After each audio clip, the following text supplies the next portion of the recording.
I would just like to remind everybody about the beginning of this journey. Not only was it the bravery of survivors that are here today and thousands more like them that have spoken out, it was also about getting the facts. And in 2014, my office conducted a statistically valid survey, which had not been done, about what is the current baseline procedures on campuses dealing with assaults as it relates to the federal law and the requirements of Title IX. I want to remind everyone about what we found in 2014, because I worry that there are too many voices out there saying, well, is this really a big deal? Yes, it is a very big deal. Keep in mind, every time a university knows or should have known of a sexual assault, they are required under the law to do an investigation.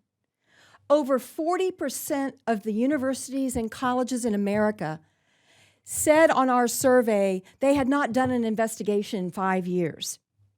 Now, no one in America believes that there have been no sexual assaults on 40% of the campuses in this country for 5 years.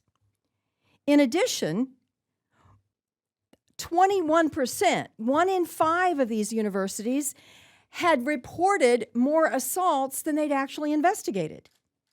So they admitted that they were not following the law in terms of investigation.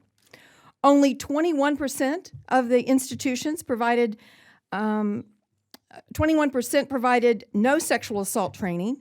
10% didn't even have a Title IX coordinator.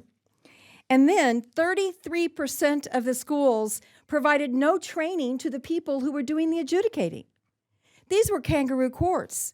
We want due process. We want transparency. It's fair to everyone to make sure the people who are sitting and adjudicating how safe the campus is and whether conduct has been unsafe know what they're doing.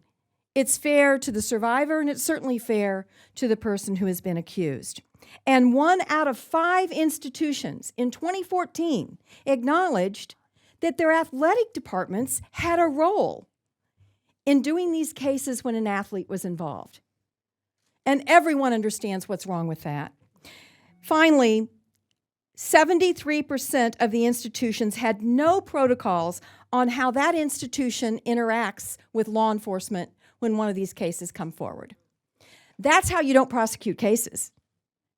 You don't prosecute cases when there is no coordination or working relationship between local law enforcement and campus officials. And that's one part of this bill that I think is so essential. No one is saying that the colleges should be prosecuting rape cases. What we're saying is create the environment that is fair, transparent, trained, and that has a working relationship with law enforcement so that when that victim has the confidence come out of the shadows, we can have an effective prosecution. I'm very proud of all of the bipartisan support for this bill, and I don't want to lose the momentum we have because there aren't very many things around here that has this kind of bipartisan support. So let's get busy and get this one across the finish line. Thank you.